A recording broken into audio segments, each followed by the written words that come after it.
Hey guys, what's up? We're gonna do some pulls. I am right now gonna do a fourth gear pull from 2500 to 6500 RPM. Wide open throttle. We have our gauges set up. Well, I have our AFR set up. Our boost gauge is not quite set up. It's wired up, but we don't have the vacuum line hooked up yet. We still have our check engine light. The tuner's saying he can't tune it out. It appears to have to do with our evap, so that means we have to put our evap back in. So another reason why I'm thinking about later on switching from open source to EcuTech. Or later on down the road we go standalone, but I just can't justify that right now. So let's go ahead and do this pull.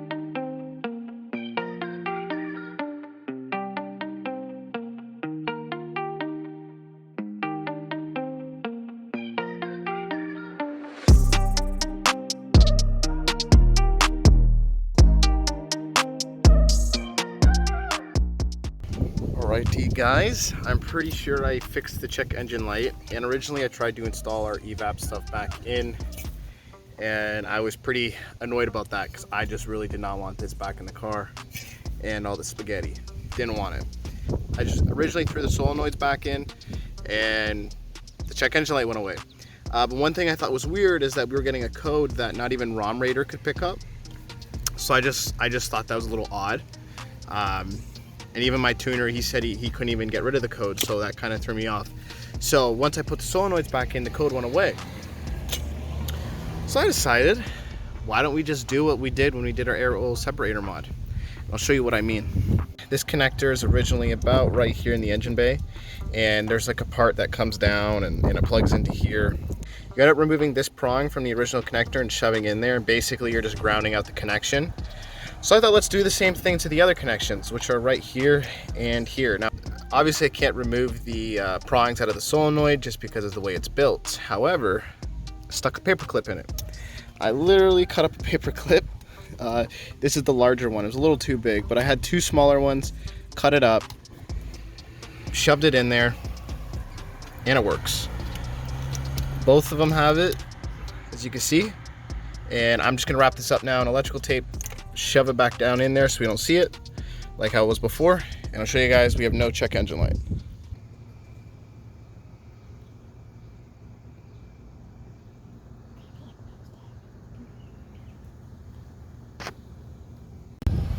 Alright guys, we are all taped up like how we used to be.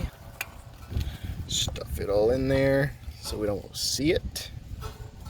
If we go ahead and turn on the car, we should not get a check engine light, hopefully. Ta-da! Look at this. Just comes right out now. The rubber band fell right off. It's in there. I don't know. I gotta figure out something for this. This is just ridiculous.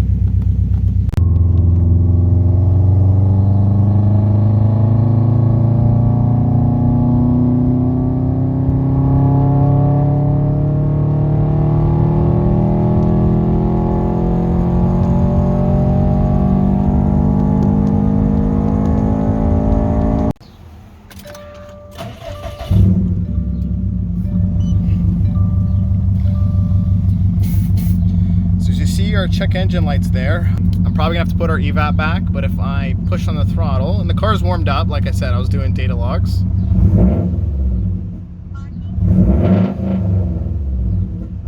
So yeah, the car's not letting me go to boost, but later on, I'll show you that boost works.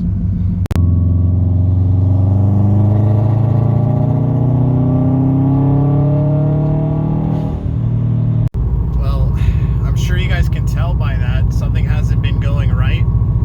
I'm not really too sure what that is. It's definitely breaking up. The first pull that I'll include before that last one, it was pretty bad. I didn't even commit to it, but this one, it seemed to be breaking up for a bit, and then it kind of got itself back.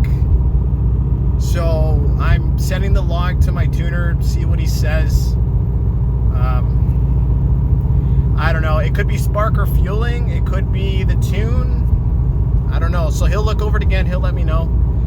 And then we'll do another pull and go from there. So hopefully this doesn't keep up, because we do have brand new spark plugs, fuel pump, and all that. So I'm not too sure what it is. Hopefully it's just something simple like a tune. If not, hopefully just like the sparks and nothing is broken. I guess time will tell. I mean, based on our clips, it looks like we're breaking up a lot when going to boost. It's very weird because second gear is fine, but fourth gear really breaks up. I don't know what it is. The only thing that I know has changed is we use a different map, and I did the boost gauge. I don't know, maybe the boost gauge could have been the problem. I really don't know, but basically I'm tired of having a check engine light. So basically the paperclip trick did not work. I was hoping it was going to work, really didn't. So I'm just going to throw all the evap stuff back in. Hopefully that check engine light goes away, and then we'll see if the car continues to break up. I'm hoping this will fix it. I don't really remember how all this stuff went in, so I'm gonna figure this out and I guess show you when I'm done. And there we go. The evap line that used to go underneath the car now runs in behind. You can kind of see it right there over into here. This is all hooked up now. This is my boost gauge hose. I don't know what I'm going to do with that now. I'm on the fence of running it to this because I have a feeling that might have been causing our issues with the engine breaking up. So I might just tee into the blow-off valve or bypass valve. This is all our leftover stuff. There's our old paper clips. Yeah, rest in peace, he didn't work. I'm going to go ahead, clean this up, put the tools away, and see if our check engine light goes away and if we break up or not. I really don't know. Can't forget that. Let's try it. Another thing I did was the guys over at Barn Built pointed out that I put this bracket wrong on the alternator, so let me know if I did it right this time, guys.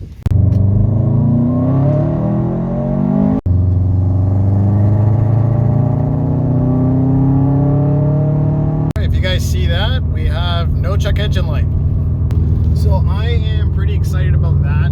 I'm happy to see there's no longer a check engine light, but I don't know, when I'm in gear, the turbo's still making this like weird noise. I don't know if it's the intake or the turbo or what. My tuner's saying everything looks good on his end and the engine sounds fine, so maybe it's just the stock turbo's maxing itself out. I really don't know. I wouldn't be shocked. I'm gonna look more into it just because it is a weird noise. But I'm happy to see that, you know, we no longer have a check engine light. I do not have the boost gauge hooked up, and that is just because when I put the evap solenoids back, I just didn't bother.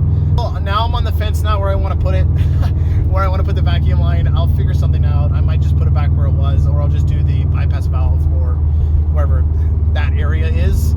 The issue is I can't really do a pull. I got to record the AFRs while I'm doing it, so I can't really, well, that was weird. I can't really show you guys what is going on inside the car or how it looks. Once we get the car fully tuned, I'll for sure put you guys in like a ride-along kind of video.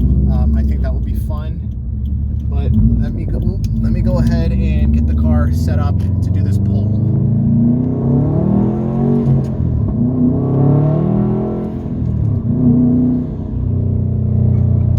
All right, guys, it's another day. I got another map for my tuner, put it in, did another pull, did another cruise log for him, and again, I'm just doing a fourth gear pull from 2500 to 6500.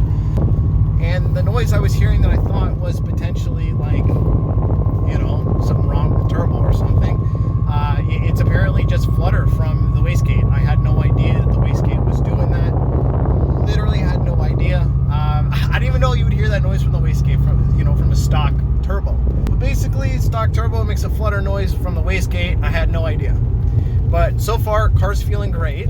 Honestly, cannot complain. We're going over some bumps. I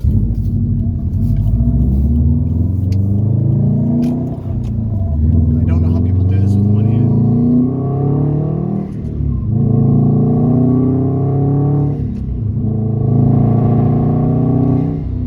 Alright, I gotta chill.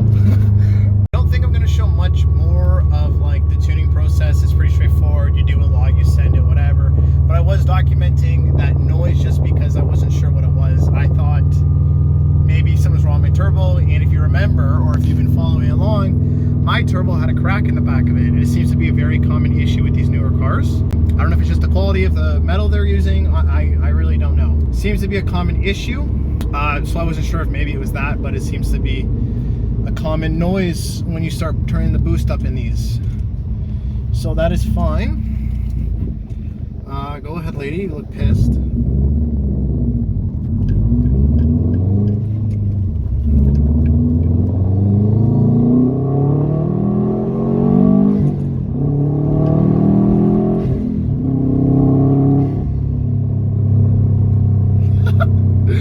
This is how the SCX should have came from factory. I'm sorry. This is nice. This is really nice.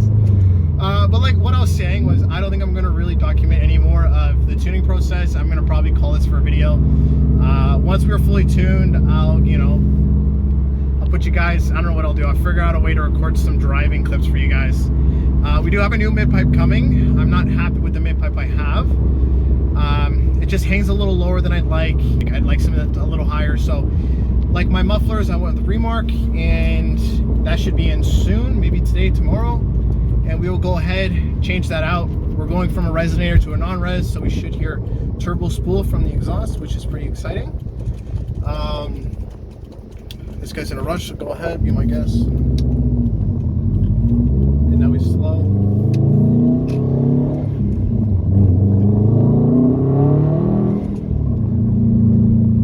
So yeah, this is Brampton. Everyone's in a rush and then they're slow. So yeah, that video is going to be coming up soon. I need to still figure out what I'm doing with this boost gauge because it keeps falling out.